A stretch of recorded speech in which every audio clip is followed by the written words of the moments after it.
오늘 말씀 제목은 약할 때 강한 사람입니다.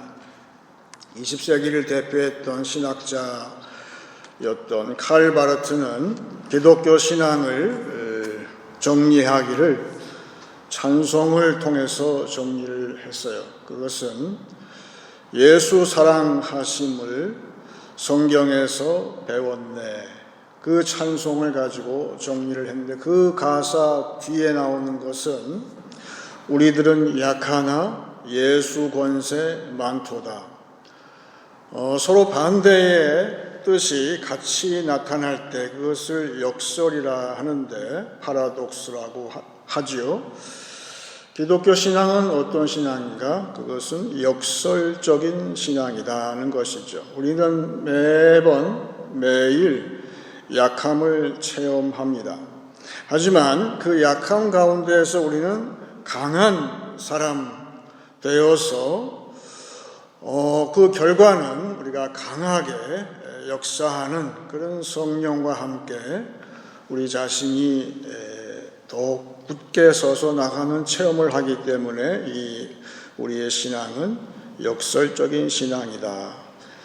약하지만 강한 그런 사람이 우리는 되었습니다. 그 약해지는 경우 가운데에서 자식이 있는 부모만큼 약한 사람들이 없는 것 같아요.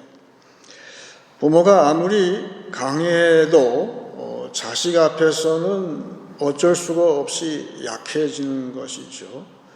더더군다나 자식이 뭔가 부족한 그런 경우에 부모의 마음은 진짜 미어지도록 약해지게 되고, 동병상련이라는 말이 있는데, 며칠 전에 슈퍼를 갔어요. 근데 20살도 넘은 청년인데 얼굴도 준수하게 잘생겼어요. 그리고 허우대도 멀쩡하게, 키도 크고. 그런데 그 구석에 앉아가지고 그 게임보이를 즐기고 있었어요. 그래서 엄마는 옆에서 이제 쇼핑을 하는데, 이 아이가 그 게임을 하다가 뭔가 재미있는 게 나오면은 괴성을 지르는 거예요. 그래서 사람들이 백인도 여기 사람들 다 쳐다보고, 그런 모습을 봤을 때 저 아이가 장성은 했지만 뭔가 몸이 안 좋은 약한 아이구나, 그런 생각을 하면서 측은한 마음이 들면서 그 어머니의 마음을 제가 헤아려 보게 되었어요. 어머니는 보니까 그 청년이 머리에 종이로 만든 이 왕관을 쓰고 있었어요. 그러니까 아마도 그 아이의 생일날, 보통 때 같으면은 감히 이 아이가 약한데 이 슈퍼에 데리고 나올 수 없지만, 이 하루 정도는 내가 용기를 내서 이 아이를 같이 한번 쇼핑을 해야 되겠다, 그런 마음으로 나왔겠죠. 그 엄마의 마음을 제가 헤아리니까 참 뭉클했어요. 우리 아이가 약하지만 그 약함에 그 엄마로서 동참을 하루는 해줘야 되겠다, 그런 마음을 제가 헤아리게 되었어요. 자식이 뭔가 부족하고 약할 때만 부모가 같이 약해지는 것이 아니라, 자식이 아주 못되게 고집스럽고 진짜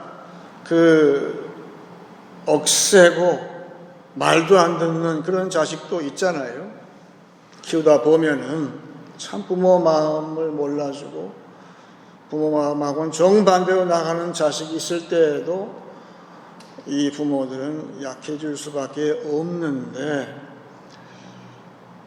그 광야 구회에서 모세만큼 그 참 악한 백성을 이끌고 가는 그런 신세가 돼본 적이 없었겠죠. 그 많은 그 인구를 데리고 가는데 사사건건 말을 안 듣고 그래요. 신앙적으로 따라오는 것이 아니고, 심지어는 배가 고프다고 하면서 이제 떡은 나왔는데 고기 달라고.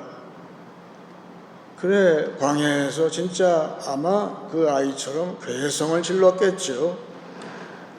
그거를 참다가 모세가 하나님한테 탄원하는 장면이 민수기 11장 12절에 이렇게 나와 있어요. 이 모든 백성을 내가 배웠나이까? 내가 그들을 낳았나이까?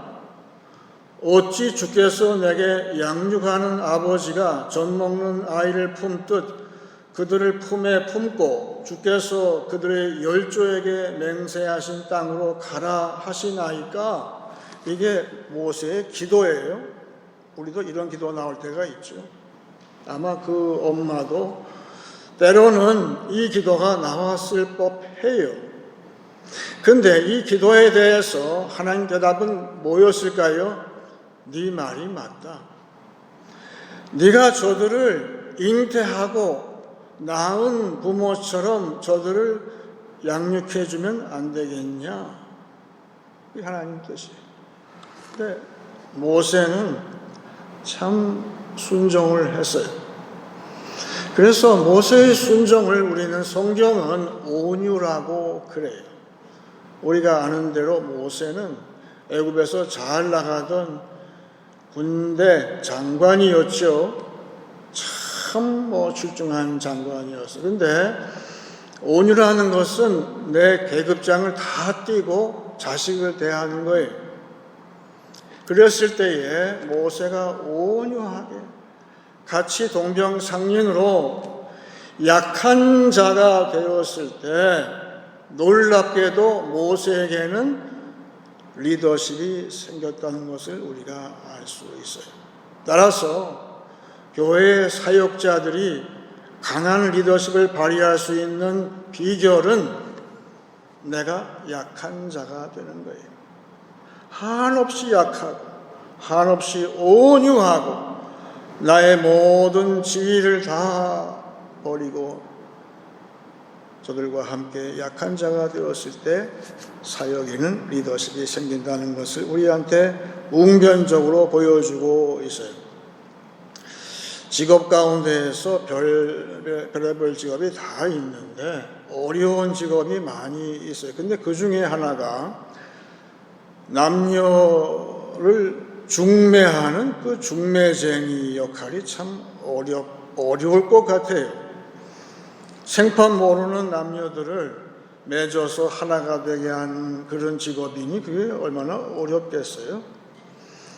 더더군다나 원수가 된 두 집안을 서로 화해시키는 그 직업도 만만치가 않죠. 그래서 오늘 사도 바울은 오늘 본문인 고린도후서 11장의 시작을 바울은 자신이 중매쟁이가 되었다 그렇게 시작을 합니다. 누구와 누구를 중매해 주느냐? 예수 그리스도와 다른 사람들을 중매하는 중매쟁이가 되었는데 이 중매쟁이가 되었을 때 결국은 우리 모두가 그런 비슷한 역할을 하게 되는데 이 중매를 잘하는 요령이 바울은 오늘 그렇게 이야기하고 있어요. 오늘 본문 고린도후서 11장 28절을 보시게 되면 이렇게 나와 있어요. 이 외에 고사하고 아직도 날마다 내 속에 눌리는 일이 있으니 곧 모든 교회를 위하여 염려하는 것이라. 누가 약하면 내가 약하지 아니하며 누가 실족하게 되면 내가 애타지 아니하더냐. 내가 부득불 자랑할진대 내가 약한 것을 자랑하리라.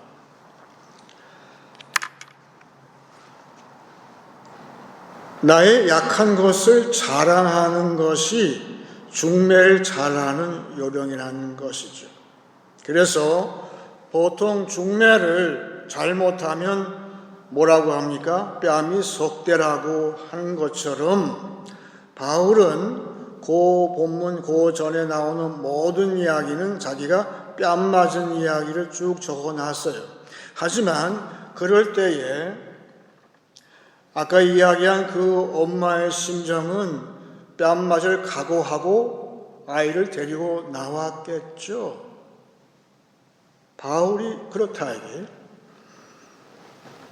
그리스도에게 너희를 중매하기 위해서 나는 뺨 맞을 각오를 하고 실제 뺨 맞는 경험을 계속 했는데 거기에서 내가 너희에게까지 이르게 되었다고 이야기를 하는데 바울은 이 중매하는 요령을 누구한테 배웠을까요? 보나마나 뻔하죠. 예수님한테 배웠죠. 예수님은 하나님 아버지와 인류를 중매하기 위해서, 화해시키기 위해서 어떤 방법을 택했습니까? 가장 약한 자가 되었어요. 십자가를 지었어요. 그리고 거기에서 죽으셨어요. 내가 죽음으로 내가 약한 자가 되어서 양쪽을 중매했다, 화해했다. 나는 거기에서 예수한테서 그걸 배워서 너희한테 적용을 해놓으라 그랬어요.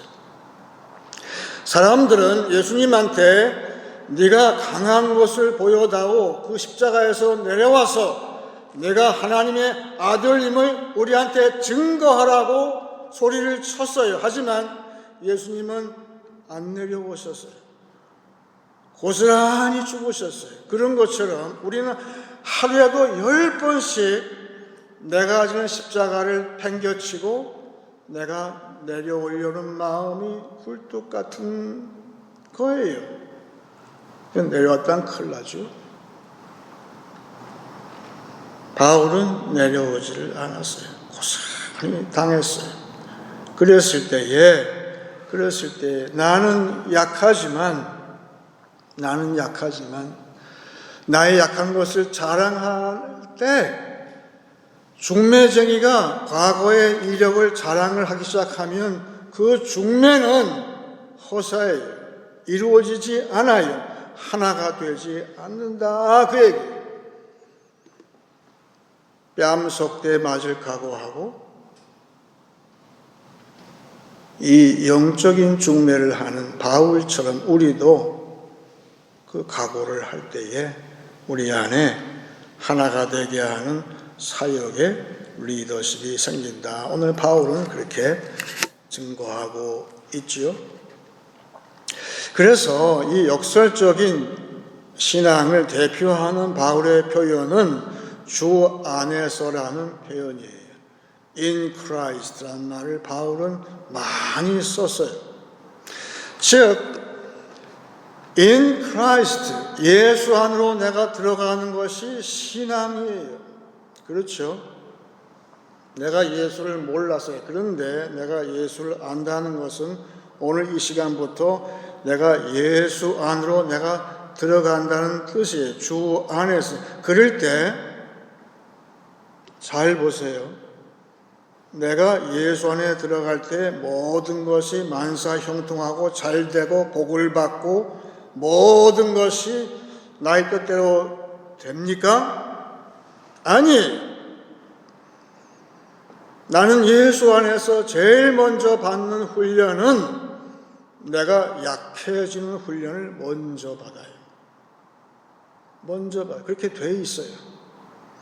사도 바울은 아무도 부러울 곳이 없는 잘 나가던 청년이었잖아요. 육신적으로도 가문도 좋고 학벌도 좋고 잘 나가던 사람이에요. 그런데 이 바울이 예수를 알게 되었을 때에 어떻게 되었는가?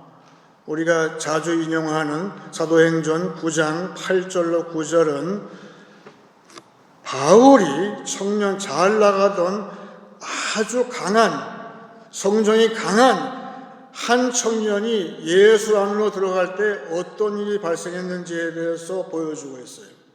사울이 땅에서 일어나 눈은 떴으나 아무것도 보지 못하고 사람의 손에 끌려 다베섹으로 들어가서 사흘 동안 보지 못하고 먹지도 마시지도 아니하니라. 이게 어떻게 된 거예요?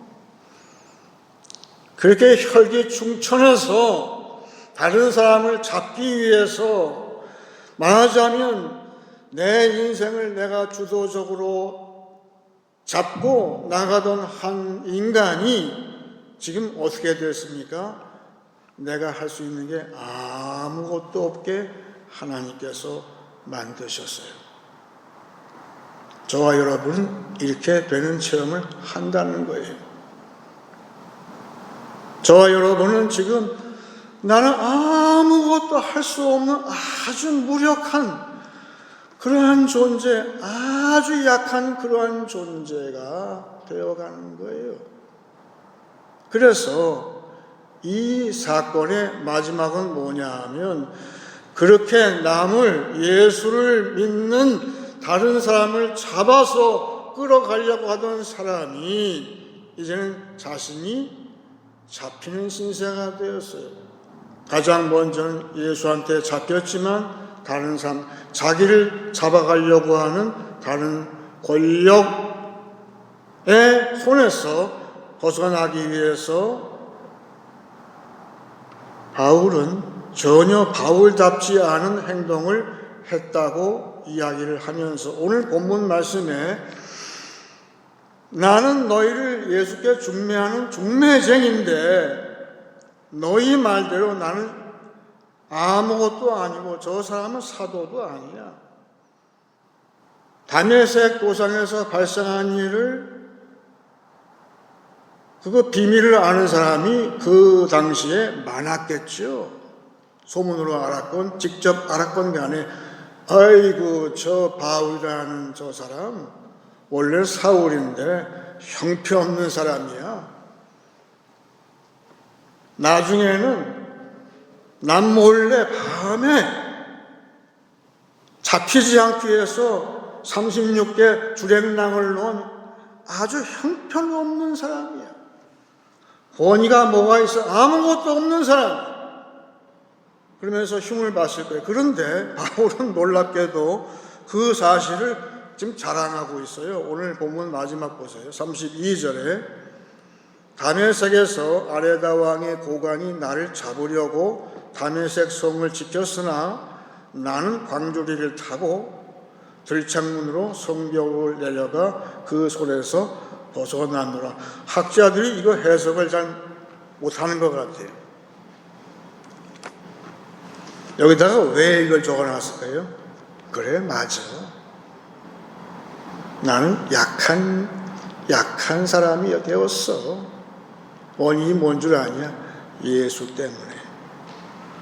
나는 원래 세상적으로, 육신적으로 강한 사람이었어. 그런데 내가 예수 안에서 아주 볼품없는 약한 존재로 내가 추락을 했다는 사실을 나는 지금 너희한테 자랑할 수 있어. 이로 인해서 내가 너희 교회를 세울 때 내가 너희 앞에서 마냥 떨었다. 가장 약한 존재가 되었다. 너희 기억하냐? 하지만 내가 약해짐으로 너희를 만났고 너희한테 복음을 전할 수 있었어. 그러니 나의 이 형편없는, 나답지 않는 이러한 행동에 대해서 난 너희한테 지금 자랑한다. 바울이 지금 이야기를 그렇게 함으로 우리도 예수 안에서 약하지만 갈바르트의 말대로 그의 권세로 말미암아서 나도 권세가 생긴다는 사실을 이야기를 하고 있어요. 이 역설적인 신앙 가운데에서 또 하나 교회에서 자주 회자가 되는 말이 있어요. 인간의 끝이 뭐죠? 하나님의 시작이다 그랬어요. 우리가 약해질 때에는 참 다 끝난 것 같아요. 하늘이 무너지는 것 같아요. 더 이상 이제 은혜도 없나? 왜 이렇게 잘 나가던 내가 왜 갑자기 절벽이 됐을까? 난 이제 끝이구나. 그런 생각을 하게 됩니다. 그런데 예수님은 십자가가 끝이라고 하는 모든 사람들의 조롱을 보란 듯이 그것을 역설적으로 바꿔놓으셨어요. 십자가를 앞두고 예수님은 새 언약의 마지막 만찬을 하셨어요. 마지막 만찬이에요. 지상에서. 우리도 죽을 때 우리가 마지막 만찬을 할지 몰라요. 그런데 예수님은 마지막 만찬 가운데에서 다시금 시작되는 새 언약을 제정하셨어요. 끝이 아니라 이제 시작이다. 그 언약의 내용은 뭘까요? 언약은 구약과 신약의 모든 언약의 내용은 하나님이 이로 인해서 우리를 축복하신다는 뜻이에요. 언약은 하나님이 지금도 인류를 버리지 아니하시고 저주하지 아니하시고 축복을 하신다고 예수님은 그 언약을 새 언약을 만드셨어요. 구약 백성만이 아니라 모든 인류를 하나님께서 나의 죽음으로 너희가 볼 때는 마지막 같지만 하나님께서 나를 통해서 이 세상을 축복하신다. 그것이 언약이에요. 새 언약. 그리고 예수님과 그 일행은 그 언약 마지막을 찬송으로 마감하고 올라갔어요. 산으로 올라가신 거예요. 찬송이 뭘까? 제가 청년 때에 그 목사님들 자주 하시는 말씀이 성도들은 찬송으로 승리하는 것이야. 우리 찬송으로 승리합시다. 그 말뜻을 몰랐어요. 근데 이제 좀 알게 됐어요. 그게 뭘까요? 찬송이 뭡니까? 찬송은 기도하고 똑같아요. 우리의 찬송, 교회의 찬송이 살아있다는 것은, 기도가 살아있다는 것은 그 마음에 있는 성령과 함께 함인데, 성령은 뭘 얘기하냐면, 그래, 너희가 아무리 약하지만 이제 약하면 끝났어. 왜? 하나님이 너희를 축복하시니까. 그리고 너희는 범사에 이제는 그래서 감사. 성령이 함께 하실 때에 찬송이 나오고, 우리 기도에서 답답한 상황을 놓고 기도할 때 내 기도가 찬송이 될 때에 그 뜻은 이제 감사한다는 거예요. 하나님의 축복을 내가 감사할 때 어떻게 될까요? 나도 나를 괴롭히는 모든 사람이 있지만, 그 사람을 저주하려는 마음이 있지만, 이제 찬송이 나올 때는 나는 더 이상 약한 자가 아니에요. 찬송으로 승리하라. 그 얘기는 찬송은 능력이에요. 성령이 함께 하시고 이제 강한 자가 되었어요. 강한 사람이 되었어요. 그래서 강한 사람은 세상 나의 이웃을 절대 저주하지 않아요. 저주하지 않아요.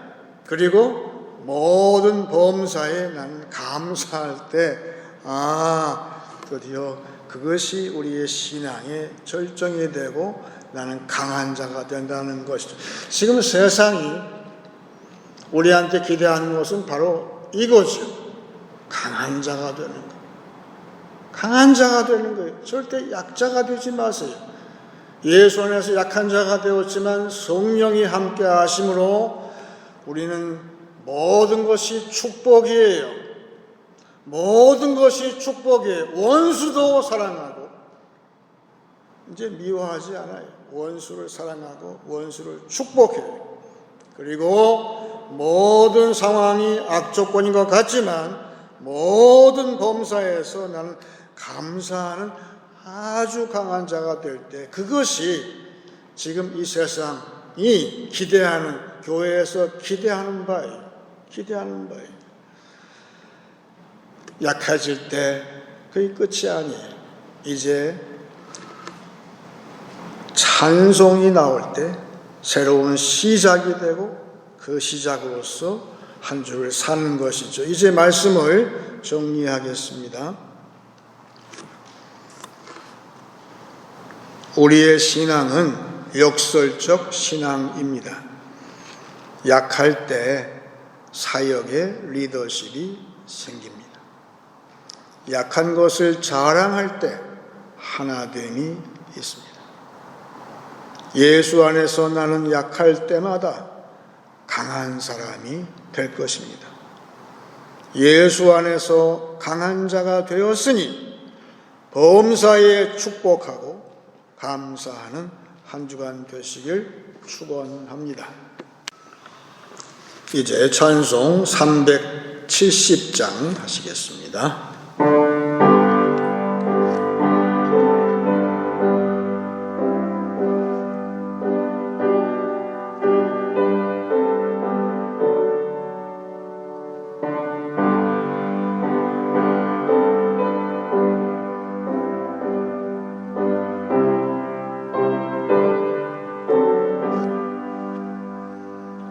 주 안에 있는 나에게 딴 근심이 있으려 십자가 밑에 나고 내 짐을 풀었네. 주님을 찬송하면서 할렐루야 할렐루야 내 앞길 멀고 오매도 나 주님만 따라가리. 그 두려움이 변하여 내 기도 되었고 전날의 한숨 변하여 내 노래 되었네. 주님을 찬송하면서 할렐루야 할렐루야 내 앞길 멀고 오매도 나 주님만 따라가리. 내 주는 자비하셔서 늘 함께 계시고 내 궁핍함을 아시고 늘 채워주시네.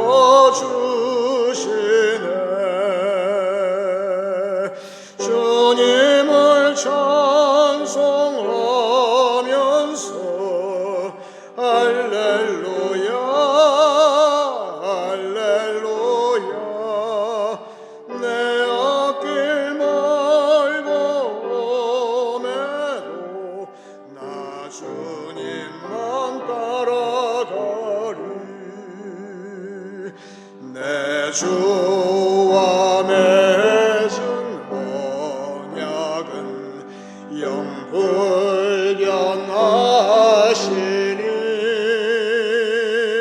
그 나라 가기까지는 늘 보호하시네.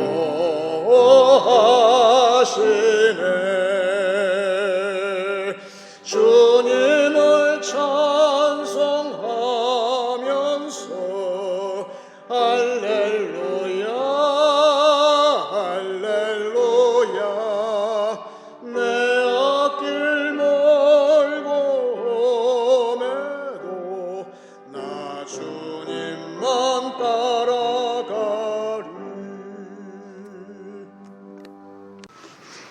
이제 기도할 때에 제가 먼저 사도행전 9장을 읽고 같이 기도하기 원합니다. 주께서 이르시되 가라, 이 사람은 내 이름을 이방인과 임금들과 이스라엘 자손들에게 전하기 위하여 택한 나의 그릇이라. 그가 내 이름을 위하여 얼마나 고난을 받아야 할 것을 내가 그에게 보이리라 하시니, 아나니아가 떠나 그 집에 들어가서 그에게 안수하여 이르되, 형제 사울아, 주 곧 내가 오는 길에서 나타나셨던 예수께서 나를 보내어 너로 다시 보게 하시고 성령으로 충만하게 하신다 하니, 즉시 사울의 눈에서 비늘 같은 것이 벗어져 다시 보게 된지라. 일어나 세례를 받고 음식을 먹음에 강건하여 지니라. 다 같이 기도하겠습니다.